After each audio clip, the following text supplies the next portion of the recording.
Monseñor Munilla, un placer tenerte en el Simposio Católico Virtual. Del otro lado del charco, como decimos acá, te unes virtualmente con, pues, con católicos de habla hispana de todo el mundo, no solo de los países de Latinoamérica y España. Muchas gracias por estar con nosotros para hablarnos de este tema que es evangelizar el sexto continente. Nada, encantado, muchas gracias por la invitación y os felicito por esta iniciativa y ya he observado que además sois, digamos, muy diligentes y sois muy ordenados y hacéis las cosas bien, o sea, os felicito, ¿eh? Ay, que te oiga mi esposa y mi mamá. Bueno, monseñor, vamos a empezar por este tiempo porque pues hay cierto tiempo establecido.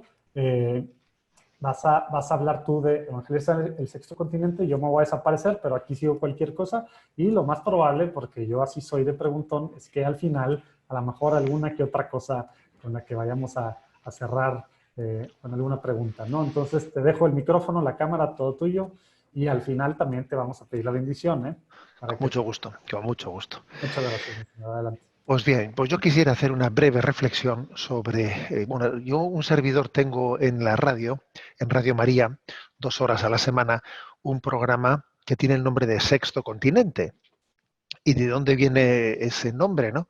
Bueno, pues ese nombre fue nuestro Papa emérito, Benedicto XVI, quien, quien en una ocasión pidió que se evangelizase el continente digital. Utilizó una expresión que me pareció muy luminosa. Continente digital, ¿qué sugiere esa expresión? Bueno, pues que hay personas que no viven ni en Europa, ni en América, ni en Oceanía, ni en África, no, es que viven en el continente digital, ¿no? Porque es verdad que no es únicamente para muchas personas, no es únicamente un conducto de comunicación, sino que es casi un lugar de vida, ¿eh? Es una cultura, una manera de ser, de estar, ¿no? Entonces su expresión, hay que evangelizar el continente digital, y de ahí viene lo del sexto continente, me pareció muy intuitiva, ¿eh? Y bueno, bajo esa inspiración, pues creo que estamos llamados a que esa famosa invitación de Jesús a los apóstoles, echad las redes para pescar, ¿eh? También tenemos que entenderlas en el sentido de las redes sociales, ¿no? Forma parte también de esa convicción de que tenemos que llegar al hombre allí donde está. Fijaros una cosa, que cuando Jesús fue a evangelizar, cuando comenzó su vida pública, ¿a dónde fue? Salió de Nazaret. ¿Y a dónde fue? A Cafarnaún. ¿Y qué era Cafarnaún? Cafarnaún era, para entendernos, el lugar del encuentro con el mundo, porque claro, Nazaret era un ambiente, un contexto en el que únicamente se vivía en una pequeña burbuja judía, una cultura judía, pero uno iba a Cafarnaún y en Cafarnaún ahí estaba, pues, en un lugar de frontera. En Cafarnaún pues estaba la vía de comercio que venía de Siria.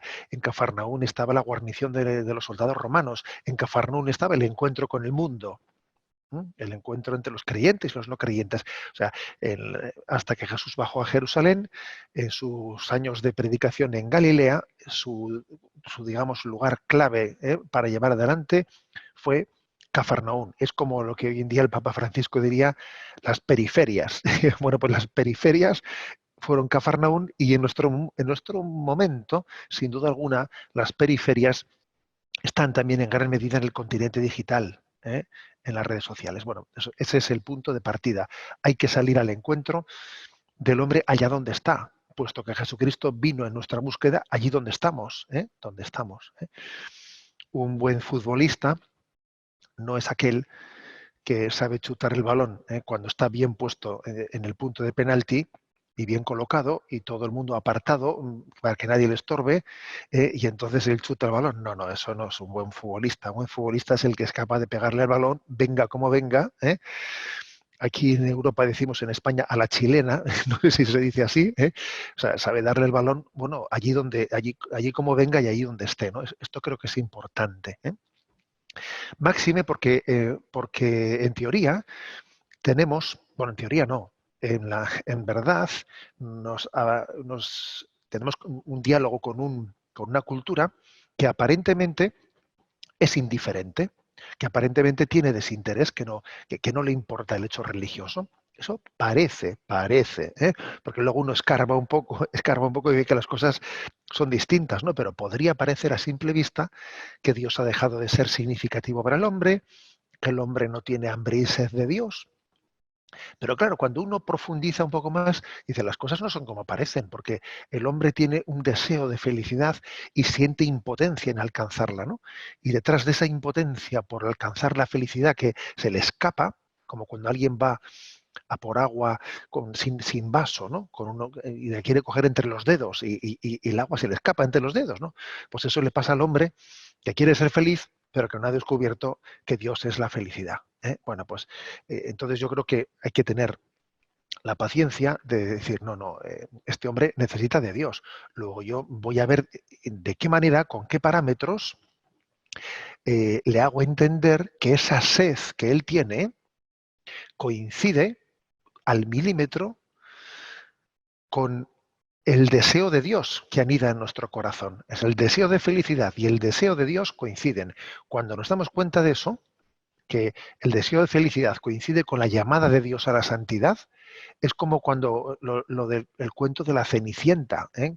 Que estaban probando el zapato para ver a qué doncella pertenecía. Entonces dijeron, mira, este es el pie para este zapato. Bueno, pues exactamente, ¿no? El deseo de felicidad coincide al milímetro con la llamada de Dios a la santidad. Pero claro, para que alguien llegue a percatarse de eso, hace falta paciencia, hace falta que haya quien, pues de una manera le acompañe y le haga ver, pues, pues con muchas, pues yo diría con intuición, con creatividad, creatividad, cómo ese deseo de felicidad que él tiene, en el fondo coincide con lo que Dios viene a ofrecerle. Y al mismo tiempo creo que otra característica que tenemos que tener es, ojo, mucha paciencia, pues porque estamos también en la cultura de la sospecha. Quizás aquí en Europa un poco más todavía que vosotros, en Latinoamérica, pero el anticlericalismo, el laicismo, la visión crítica frente a la religiosidad, quizás es más de Europa, que de América, pero yo creo que por desgracia también hay una cultura que nosotros os exportamos, os exportamos, que es la de la secularización, la del laicismo, y en la que, bueno, pues hay desde unos parámetros racionales un poner, por ejemplo, ¿no? Yo antes he puesto el ejemplo ese de echar las redes, ¿no? Echar las redes y desde ese parámetro racionalista yo diría, oiga, que a mí me quiere usted atrapar, quiere usted que yo muerda su anzuelo, yo no soy borrego para ser oveja de un rebaño, etcétera, etcétera, ¿no? O sea, existe una especie de resistencia y una cierta agresividad. Las redes sociales son también testigo de la agresividad, de la agresividad. Y Jesús fue manso y humilde. Y creo que también evangelizar el sexto continente es pues tener paciencia y no responder a las provocaciones, y que la propia mansedumbre en la manera de vivir las persecuciones y las incomprensiones, la propia mansedumbre sea una manera de testimoniar, ¿no? El mensaje de Jesucristo. Entonces yo, qué breves consejos, ¿no? Brevemente, a modo de flash, ¿no? Breves consejos que me parecen no claves, ¿no? Para poder dar en esta evangelización del sexto continente. Yo creo que es importante no perder la sencillez, no perder la sencillez. El evangelio es sencillo, ¿eh? Y aunque a veces pues puede parecer que el lenguaje del evangelio no es el lenguaje moderno, yo, sin embargo, creo que el Evangelio es totalmente novedoso siempre, siempre. Es novedoso en el siglo primero, es novedoso en el siglo octavo, en el siglo XII, en el siglo de las luces, de la Ilustración, el siglo XXI. El Evangelio es novedoso, ¿eh? Entonces, no avergonzarnos del Evangelio y saber que la palabra evangélica mm, va a dar fruto, porque es eficaz. Eso es lo primero. Segundo, subrayar el género testimonial, porque este mundo, como decía el Papa Pablo VI, San Pablo VI, este mundo necesita más de testigos que de maestros, también maestros, pero maestros que sean testigos, ¿no? Porque como uno sea aquí en España se dice, los jóvenes suelen decir, ¿no? No seas chapas, como diciendo, no, no metas la chapa, o sea, no, no me metas un rollo, ¿eh? O sea, a ver, estamos necesitados de que el contenido doctrinal sí es necesario, totalmente necesario, pero tiene que ser transmitido de una manera testimonial al mismo tiempo. Bueno, porque forma parte quizás de una característica de este tiempo, ¿no? Dar testimonio de las cosas tan grandes que Dios hace en mí, del bien que Dios me ha hecho en mi vida, radiarlo, ¿no? Eso de que solo los enamorados se enamoran. A ver, solo los enamorados se enamoran. En tercer lugar, no presentarnos prepotentes, ¿no? Presentarnos débiles y humildes, porque como somos débiles y nos presentamos sin humildad, ¿no? Pero al mismo tiempo, diciendo, pues soy débil, soy humilde, pero yo confío plenamente en Dios. Entonces, en nuestra debilidad, bueno, pues yo no me presento como alguien que tengo recetas para todo, no me presento como alguien que intento callar la boca a todo el mundo. ¿eh? No, le escuché una expresión al Papa Francisco que me llamó mucho la atención. Decía él, ¿qué es la fidelidad? Y respondía, la fidelidad es la debilidad bien acompañada. Que me parece que es genial. O sea, a ver, ser fiel no es ser Superman, no es ser yo lo puedo todo, tengo respuestas para callar a todo el mundo. No, es la debilidad bien acompañada. Yo me dejo acompañar, me dejo ayudar y, y en el fondo pues, o sea, me presento débil y humilde, pero al mismo tiempo acompañado por la Iglesia, no como un francotirador. Yo no soy un francotirador, esto es muy importante, ¿no? Bueno, en cuarto lugar, creo que es muy importante el tú a tú. El tú a tú. ¿eh? Quizás Jesús dijo, echad las redes, ¿no? Igual nosotros tenemos que decir echar la caña, más que echar las redes, ¿no? Porque, bueno, porque en un tiempo quizás la evangelización pues, convocaba masas. En este momento, por lo menos en Europa y en lugares secularizados como es nuestra tierra, las convocatorias así de esas masivas ya no existen, y, y en el fondo dice, voy a hacer publicidad. A ver, la publicidad, la que va a servir es la que haga yo quedando con alguien personalmente a tomar un café, ¿sabes? O sea, así de claro. O sea, es el tú a tú, el apostolado real es el tú a tú.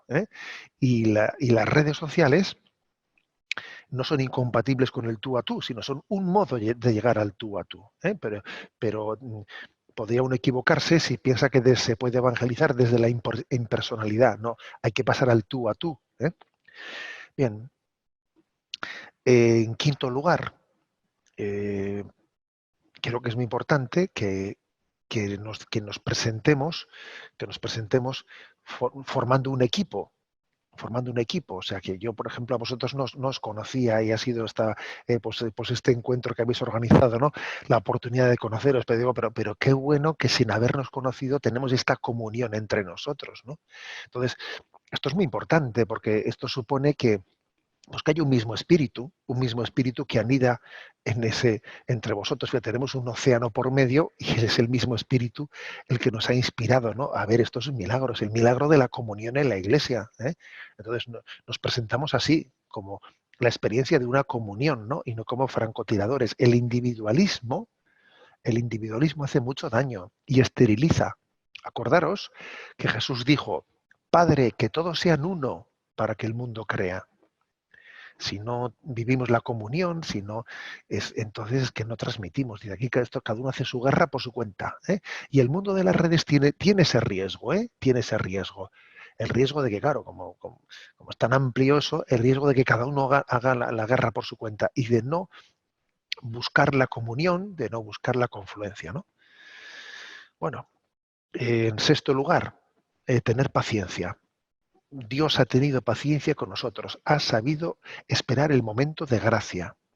Entonces, uno tiene que decir, a ver, yo para evangelizar en las redes es muy importante la paciencia y la perseverancia. Paciencia, perseverancia, paciencia, perseverancia, ¿no? No que ahora me entusiasmo con una cosa, hago un plan maravilloso, y luego como veo que no tienen los frutos que yo quería, lo abandono enseguida. Pues eso no sirve, Eso no sirve. Es mucho mejor tener la perseverancia de la hormiguita, eh, y alimentar de una manera constante nuestra semilla. Bueno, también creo que es muy importante la vía, la vía de la belleza, porque la belleza abre el camino hacia Dios, ¿no? La belleza de la imagen, la belleza de la música, la belleza del arte, o sea, expresar, ¿no? Expresar la belleza confiando en que en ella uno descubra que la belleza es, eh, es una revelación, ¿eh? Es una revelación de un misterio que está oscuro, ¿no? Que no es apariencia, es aparición, que es distinto, ¿eh? Detrás de la belleza aparece algo, ¿eh? Confiar en la vía de la belleza. Confiar también, bueno, confiar y subrayar en la doctrina social de la Iglesia, como en el compromiso social, en la coherencia de nuestra acción, eh, según la parábola del buen samaritano, ¿eh? Es la manera de mostrar que verdaderamente el mensaje cristiano y en el testimonio que damos hay una autenticidad. O sea, la doctrina social es la que muestra que el Evangelio, además de santificar, humaniza, o sea, humaniza, es capaz de hacer un mundo más justo, ¿no? O sea, traer a las redes sociales las causas humanitarias conforme a la doctrina social católica, ¿eh? Y también ¿eh? Creo que hay que conjugar, y concluyo con esto, dos cosas, ¿no? Que es el alma contemplativa. Uno creo que al continente digital tiene que llevarle también a espacios, de decir, ven conmigo a un lugar retirado para orar, ¿no? Hoy en día se habla de la opción benedictina, ¿no? Según ese famoso libro que ha tenido tanto eco, el de Dre. Bueno, sí, es importante que también nosotros mostremos, ¿no? A través de la evangelización digital, la importancia de tener espacios en los que retirarse, en los que descansar. Venid conmigo a un lugar. Maestro, ¿dónde vives? Ven conmigo y lo verás, ¿no? Pero eso hay que conjugarlo, esa opción benedictina del retiro, hay que conjugarlo con algo que parece contrario, pero no es contrario, es complementario, que es la iglesia en salida, la iglesia como hospital de campaña. Y eso yo creo que es muy importante que, por ejemplo, mostremos al mundo los centros de orientación familiar como gran respuesta a los matrimonios que están en crisis, por ejemplo, ¿eh? El gran servicio de Cáritas frente a un mundo que necesita pues, un pan para poder vivir con dignidad. O sea, es decir, tenemos que ser iglesia en salida y tenemos que mostrar pues, y saber derivar, porque yo creo que un evangelizador, él no puede dar respuesta a todo, pero tiene que tener capacidad de derivación. A esta persona le ayudo de esta manera, le envío a este centro de orientación familiar, le remito a le remito a otro. Este tiene una adicción.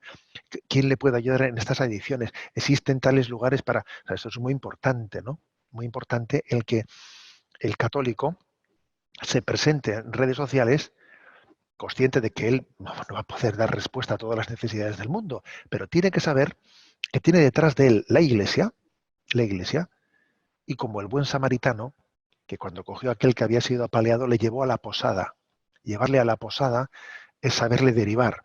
Este tiene una adicción con el juego. Este tiene una adicción con el sexo. Este tiene este problema en su matrimonio. Y nosotros nos presentamos como una gran iglesia que a través de este mundo digital es capaz de abrir ventanas. Aquí tienes un camino, por aquí te pueden ayudar, por aquí tal, ¿no? Eso es importantísimo, ¿eh? Bueno, en definitiva, que es un gran reto, ¿eh? Es un gran reto el de la evangelización de ese continente digital, sabiendo que aunque tú no seas consciente de qué personas Dios te pueda poner en tu camino en él, sin embargo Dios sí lo sabe. Dios sí sabe, ¿eh? Qué personas concretas son con las que te vas a encontrar desde toda la eternidad, ¿eh? Tenía pensado ese encuentro, ¿eh? Por ejemplo, el encuentro de Jesús con la samaritana. A mí me impresiona el versículo primero de ese capítulo de San Juan que dice, Jesús iba, ¿no? Eh, camino de Galilea, dice, tenía que pasar por Samaria. Hombre, tenía que pasar, no, porque hay otro camino. Uno ve geográficamente, podía haber cogido otro camino, pero esa expresión tenía que pasar por ahí, es como diciendo, estaba escrito en el plan de Dios que se encontrase con esa mujer. Desde toda la eternidad Dios pensó en ese encuentro. Luego yo creo que también tenemos que ser conscientes de eso, ¿no? Que entrando en el mundo digital hay unos encuentros providenciales que Dios tenía previstos en su designio y que tenemos que cuidar con nuestra oración, con nuestro esmero, con la delicadeza propia de quien sabe que está asistiendo a un lugar sagrado en el que también debe de acercarse a él como Moisés, descalzando sus sandalias, porque Dios quiere manifestarse en él. ¿Eh? Dejo aquí la reflexión y si te parece, bueno, pues que tengamos algún momento de diálogo o de pregunta, pues estoy a tu disposición. ¿Eh? Excelente. Sí, para empezar, para aquellos que están viendo pues, desde sus casas o desde cualquier lado, acuérdense que en las redes sociales pueden también aquí comentar y bueno, pues a lo mejor en algún día de estos ahí Monseñor Munilla podrá responder algo también. Yo por lo pronto, ahorita, Monseñor, bueno, de las claves que nos dio para darle pues a la evangelización digital, para meternos a este sexto continente, quisiera a lo mejor irme por dos lados. Uno, pues tú estando de aquel lado, pero trabajando, digamos, en Radio María y bueno, estando también muy pegado en los medios de comunicación pues, tradicionales, ¿verdad? Estás en España, en la Conferencia del Episcopado Español, también en la Conferencia de Conferencias de los Episcopados Europeos, también con jóvenes, mucho trabajo que has hecho ahí, pues tienes contacto mucho con los laicos. ¿Qué nos puedes decir para empezar a los laicos sobre nuestra forma diferente de hacerlo, pero apegada al magisterio, como tú dices, y al final, bueno, pues en línea con el Papa, ¿verdad? Para que no nos dé miedo andar haciendo esto, porque pues es que no, yo no tengo este encargo, o es que pues yo soy católico, pero pues yo estoy en otra cosa, no estoy en evangelización digital. ¿Qué nos dices para animarnos, que no nos dé miedo? Y luego te pregunto algo similar para clero, ¿no? Que pues muchos sacerdotes y obispos también están viendo esto en este momento, ¿no? Bueno, yo creo que lo más característico, ¿no?, de la santificación de los laicos, es el que viváis, ¿no?, esa, ese establecimiento del reino de Dios en el ambiente en el que Dios, ¿no?, en vuestra profesión, en vuestro entorno. O sea, lo propio del laico es precisamente traer a Cristo, traer el reino de Cristo en su contexto social, en su contexto laboral, en su contexto familiar, ¿no? Lo propio del laico, pues, es no salirse del mundo, ¿eh?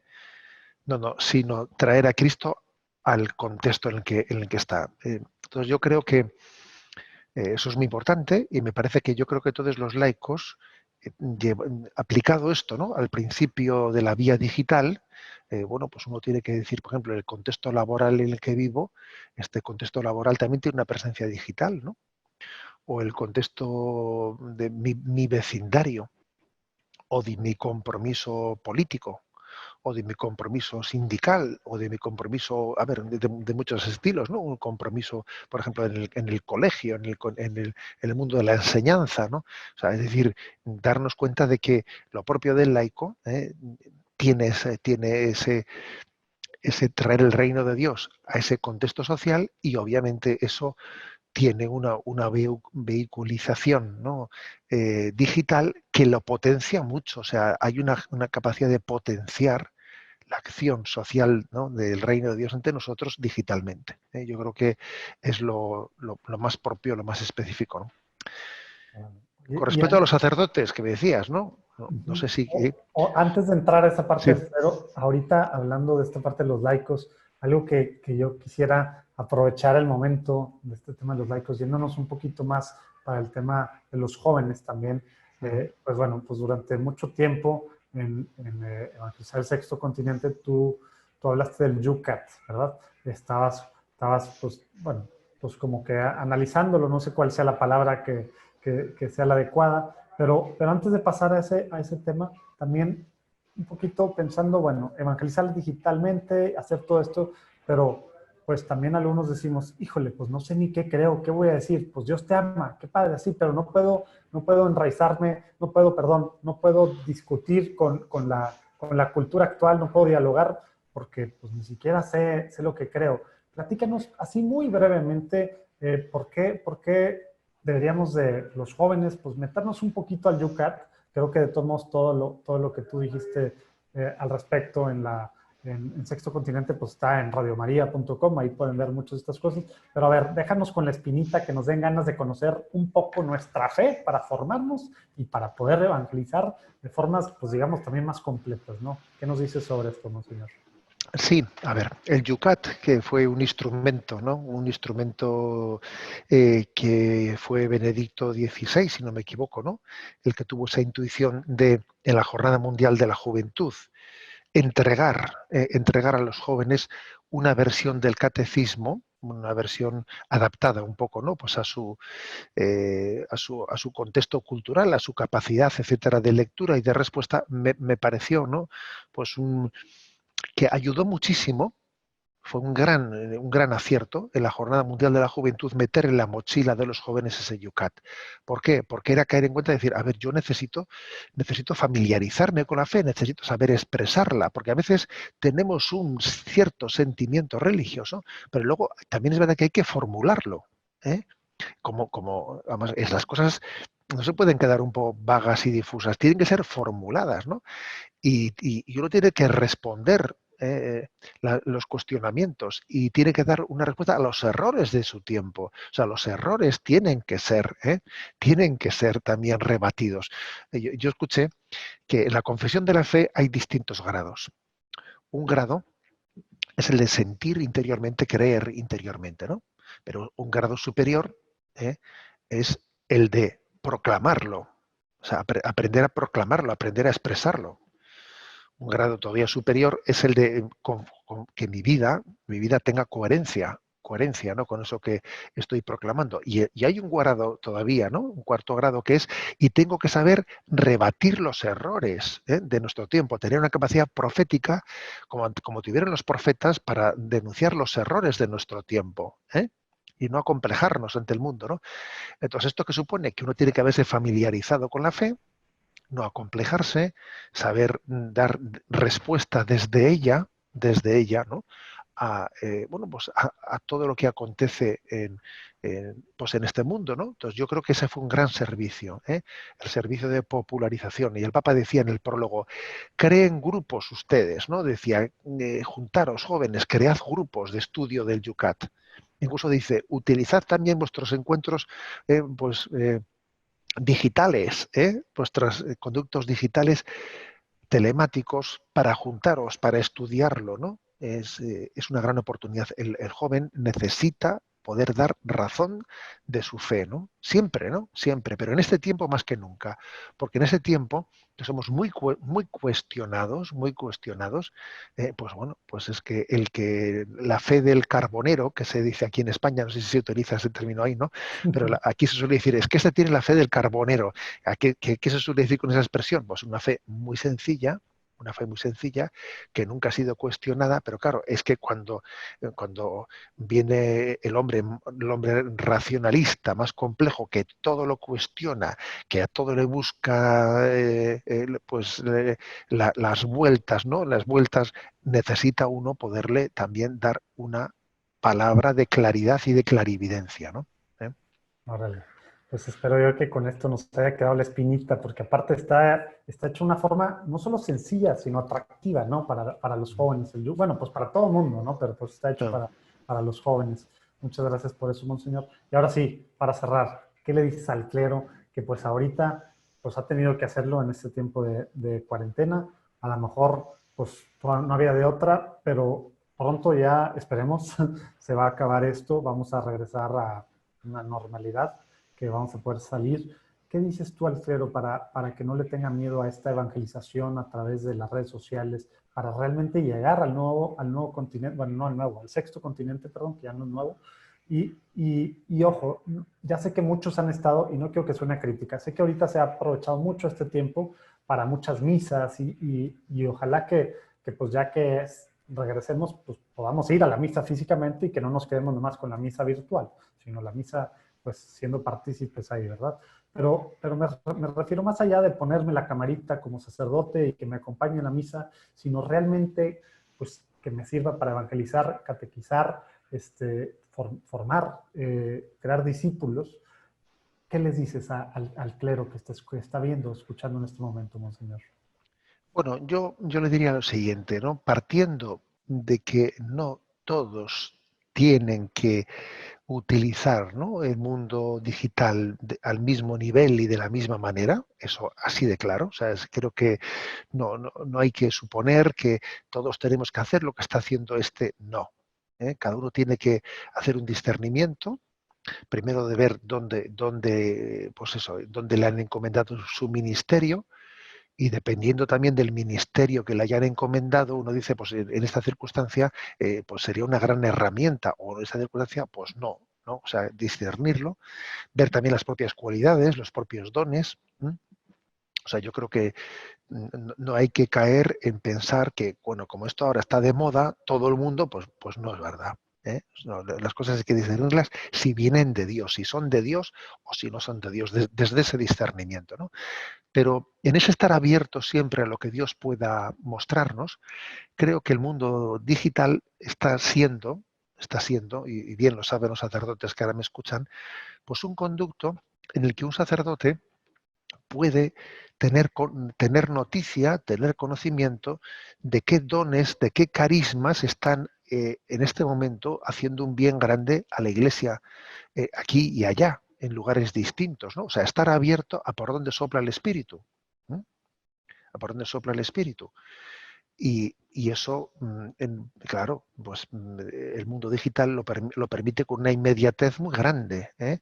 O sea, fijaros lo que sería, pues, que por ejemplo una iniciativa que se esté viviendo en México ahora mismo, si no existiría este mundo digital, ¿cuánto tiempo se tardaría para que finalmente llegase una noticia a un lugar como el que vivo yo? Sería, claro, haría falta que alguien hubiese venido, que luego hubiese coincidido, que hubiese llegado aquí, que no, claro. Pero es que hoy en día nos podemos enriquecer de una manera fácil, eh, pues con muchas experiencias, ¿no? Entonces yo creo que el mundo digital nos permite estar atentos a dónde sopla el espíritu, ¿eh? Y de qué manera lo hace, como he dicho antes, sin pretender, ¿no?, que tengamos que estar a la última. No estamos a la última para nada, ¿no? Pero sí abiertos a ver que si las cosas que el Señor suscita, uno discierne, pues que sí que pueden confluir con lo que la Iglesia me pide a mí en este momento en donde yo pues ejerzo mi ministerio, ¿no? O sea, yo creo que a un sacerdote yo le aconsejaría, igual que tenemos hoy en día los móviles, ¿no?, que el móvil le pones en modo avión, ¿eh? Bueno, pues que tenemos que estar en modo discernimiento. En modo discernimiento es ir siempre atentos, discerniendo de qué manera en el ejercicio del ministerio, en el que en nombre del Señor echamos las redes, y vuelvo de nuevo, ¿no?, a ese evangelio de partida, pues también tenemos, ¿no?, pues tantos instrumentos para poder hacerlo en esa tecnología, que soy muy consciente de que es ambivalente, Ujú. ambivalente, que soy muy consciente de que estamos llamados a que también evangelizar las redes es evangelizar no solo los contenidos de las redes, sino evangelizar el modo de utilizar las redes, o sea, educar en, en cómo, en cómo las redes deben de ser un instrumento. Yo escuché a un santo jesuita, que ya falleció, decir esta expresión que a mí me impactó, que os la voy a repetir. Decía él: las nuevas tecnologías, ¿eh?, son un buen siervo, pero un malísimo señor. Decía, y yo dije, madre, ya ha dicho usted algo, ¿eh? Decía, las nuevas tecnologías son un buen siervo, pero un malísimo señor. Entonces, yo creo que un sacerdote, algo importante que tiene que hacer también es transmitir, enseñar a los jóvenes, y no jóvenes, porque aquí hoy en día hablamos de los jóvenes, pero nos pasa a todo el mundo, o sea, transmitir el señorío. ¿Eh? O sea, es decir, que tenemos que aprender a utilizar las cosas con señorío, que nuestra voluntad sea dueña, que no sea esclavizada, que, bueno, que evangelizar las redes no solo es evangelizar con contenidos cristianos, sino evangelizar el modo de utilización. Que esto creo que es muy importante, ¿no? Porque siempre el hombre, el ser humano, es el que tiene que estar en el centro, no una tecnología. La tecnología no puede estar en el centro, porque entonces el hombre es esclavizado. Entonces, fíjate, el sacerdote es aquel que subraya siempre cómo el hombre tiene que estar en el centro y cómo Cristo tiene que estar en el corazón del hombre. Las tecnologías son para el hombre y el hombre es para Cristo. Qué buen recordatorio también las tecnologías son para el hombre y el hombre es para Cristo. Porque sí, Sí. pues parece que sí, somos de repente los esclavos. Pero bueno, ojalá que este tiempo nos esté ayudando para darnos cuenta de muchas cosas y que pues dejemos de ser esclavos, ¿verdad? Que salgamos renovados de nuestras casas al final de Sí, esta sí. cuarentena. Monseñor, muchísimas gracias por Nada, tu ha sido un tiempo. placer. Me encomiendo mucho a vuestras oraciones Por y favor. os doy mi bendición, si te parece. Ándale, sí, por favor. Y bueno, a todos los que están escuchando, viendo esto en este momento y durante el simposio. La bendición de Dios Todopoderoso, Padre, Hijo y Espíritu Santo, descienda sobre vosotros. Amén. Alabado sea Jesucristo. Un saludo a todos. Muchas gracias. Gracias a todos los que están escuchando. Nos vemos en la próxima conferencia. Dios los bendiga. Dios te bendiga, Monseñor. Bien. Hasta pronto, si Dios quiere.